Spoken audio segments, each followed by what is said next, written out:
diferença no jogo da volta contra o Red Bull Bragantino. Inclusive, eles só se enfrentaram uma vez. Esse empate aí da Copa do Brasil de 2024 é o único confronto aí registrado entre Souza e Bragantino. Agora, continuando o jogo único das 7 da noite, Fortaleza e Vasco, confronto de Série A. Para mim aqui o confronto ficou ruim para o Fortaleza, porque o jogo era em casa ao lado de sua torcida, a torcida apaixonada do Lion.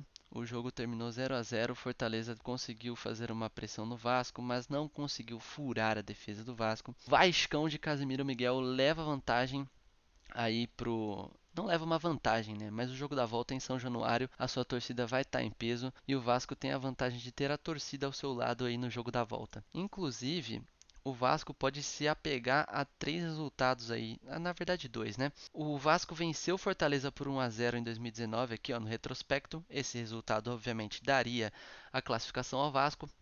Em 2020 foi um empate, não perdeu, mas esse empate levaria para as penalidades máximas, né? No cenário atual.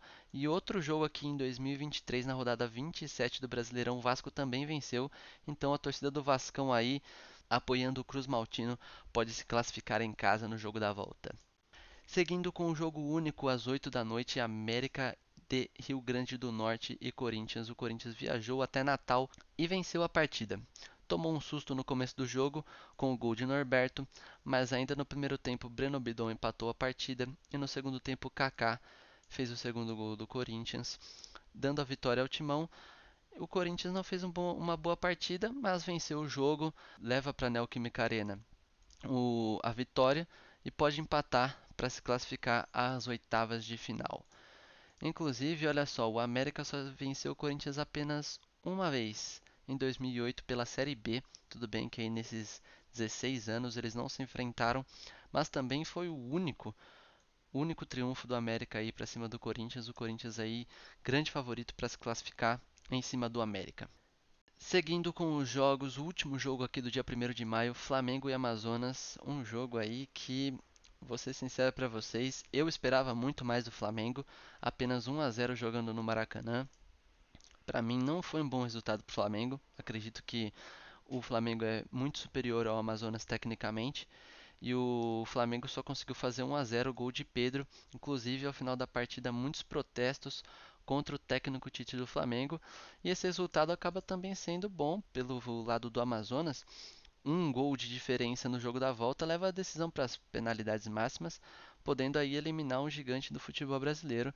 Bom resultado para o Amazonas apesar da derrota. E esse foi o primeiro confronto entre as equipes, essa vitória do Flamengo aí sobre o Amazonas pela Copa do Brasil de 2024. Agora nos jogos do dia 2, começando às 7 da noite com Botafogo e Vitória no Newton Santos, o Botafogo venceu o rubro-negro baiano, gol marcado por Carlos Eduardo.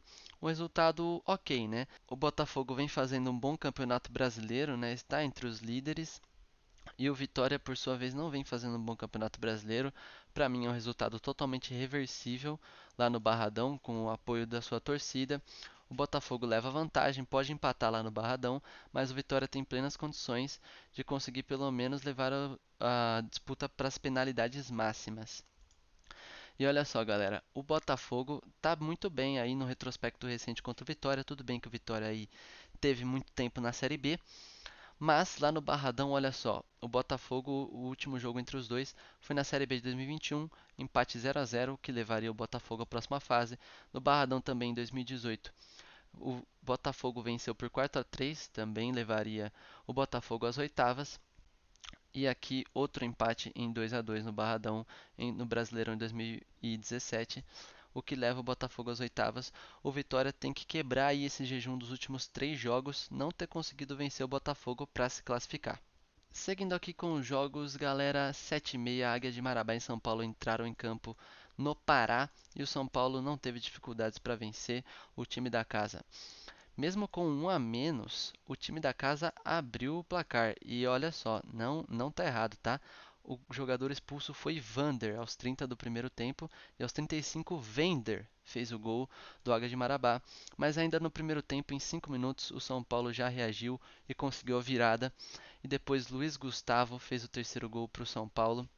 Uma vantagem aí muito boa para o São Paulo, provavelmente aí no Morumbis. só vai carimbar a sua vaga nas oitavas. Inclusive foi o primeiro jogo entre eles da história, viu, galera? Seguindo aqui, CRB e Ceará, um confronto que, olha, na Bacia das Almas, o CRB venceu aos 45 do segundo tempo, arrancou o gol com o João Neto e leva vantagem para o Ceará, né? Que vai precisar vencer por pelo menos um gol para ir para pênalti ou vencer por 2 gols ou mais de diferença para avançar ao lado de sua torcida. E olha só, galera, o retrospecto do Ceará jogando em sua casa contra o CRB não é dos melhores. Em 2018, um empate em 0-0, o que levaria o CRB às oitavas. Outro empate em 0-0 aqui, jogando diante da sua torcida pela Copa do Nordeste e ainda foi eliminado nessa edição aqui, ó, por 4-3 nos pênaltis, mas esse 0-0 aqui levaria o CRB também à próxima fase da Copa do Brasil. E aqui também, ó, um jogo disputado recentemente, ontem para ser mais exato, o CRB empatou com o Ceará diante da torcida cearense 2-2, resultado que também dá a classificação para o CRB no jogo da volta. O Ceará vai precisar também quebrar esse jejum ruim contra o CRB. Nos jogos das 9h30, começando com Palmeiras e Botafogo, eu esperava mais do Palmeiras aqui nesse jogo, mas venceu a partida. Rony abriu o placar no segundo tempo, e o Palmeiras levou um susto aqui aos 46 do segundo tempo. Patrick empatou o jogo, mas na Bacia das Almas, Estevão, menino da base palmeirense, fez o gol da vitória e o Palmeiras leva a vantagem aí para o jogo da volta em Ribeirão Preto. Inclusive, o Palmeiras tem ampla vantagem aí no retrospecto contra o Botafogo. Última vitória do time de Ribeirão Preto foi em 2014. Daí para frente, ó, de 2005 não, 2015 para frente, o Palmeiras venceu praticamente todas, 8 vitórias e um empate apenas. Então o Palmeiras aí tem tudo para confirmar sua classificação em Ribeirão Preto às oitavas de final da Copa do Brasil. Terminando aqui então, galera, o último jogo, Goiás e Cuiabá, 1-0 para o Esmeraldino. Uma vantagem aí simples, mas que pode fazer a diferença no jogo da volta. O Cuiabá não vem bem no Campeonato Brasileiro Série A, então o Esmeraldino tem a vantagem aí nesse confronto de empatar na Arena Pantanal. O gol foi marcado por Thiago Galhardo e esse gol dá vantagem para o Goiás aí empatar o jogo da volta na Arena Pantanal. E bom, galera, por enquanto é isso. Os jogos da ida concluídos aí. Os jogos da volta estão marcados aí para o dia 21 e 22 de maio. Lembrando que Internacional e Juventude fariam o jogo da ida, né, dia 1º de maio, mas o jogo foi adiado por conta da tragédia no Sul.